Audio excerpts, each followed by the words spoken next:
कितनी सीटें मिलने वाली नीतीश कुमार को? 225। 225?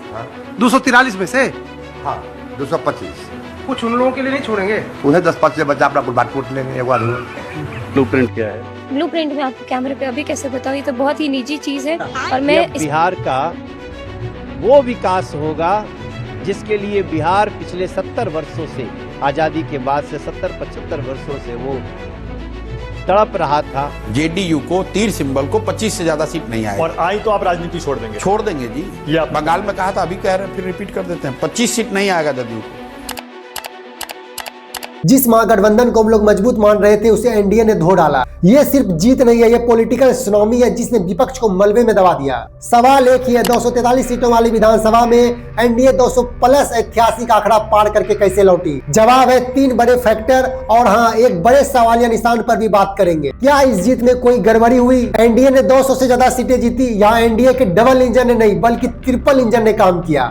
बीजेपी 89 सीटें जीती, पहली बार बिहार की सबसे बड़ी पार्टी बनकर निकली। जेडीयू 85 सीटें जीती। नीतीश कुमार रिकॉर्ड 10वीं बार मुख्यमंत्री पद का शपथ लेंगे।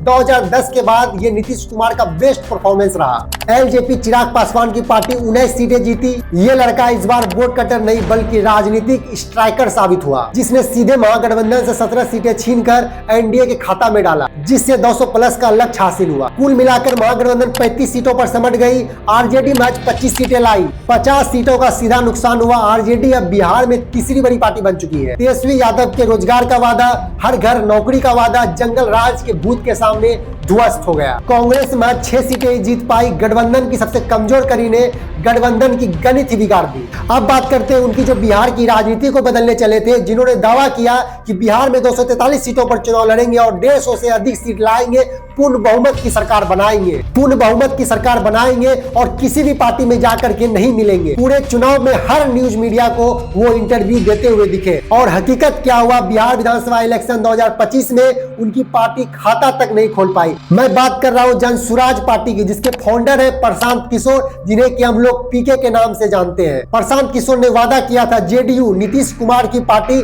25 सीट भी नहीं जीत पाएगी। अगर वो 25 सीट जीतेंगे तो मैं राजनीति छोड़ दूंगा। बातें निश्चित आप लिख लीजिए। नीतीश कुमार नवंबर के बाद मुख्यमंत्री नहीं होंगे। बिहार में एक नया मुख्यमंत्री होगा।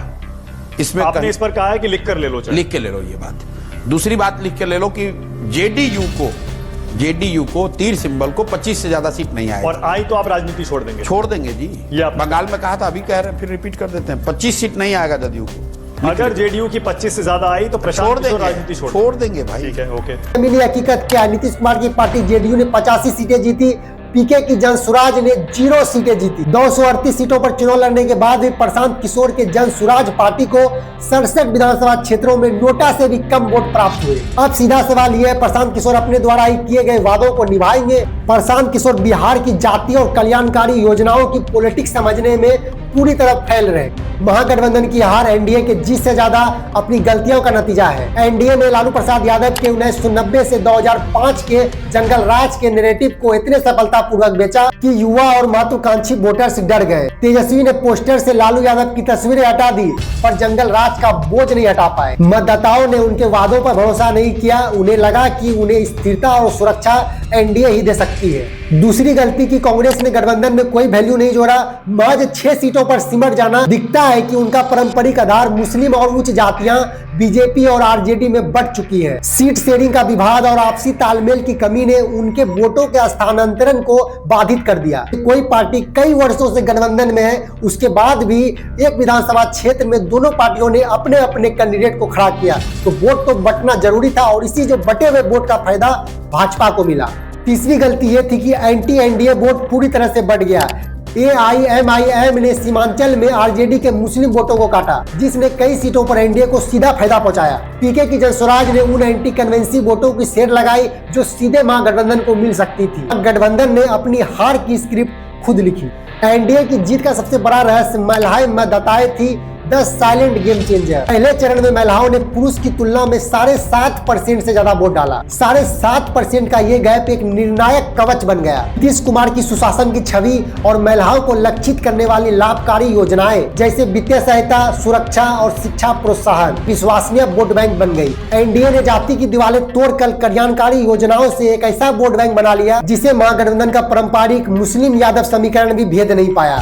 विपक्ष ने सीधे चुनाव पर गंभीर आरोप लगाए। आरजेडी ने नालंदा में शिकायत की कि मतगणना के समय 30 मिनट के लिए कैमरे बंद थे।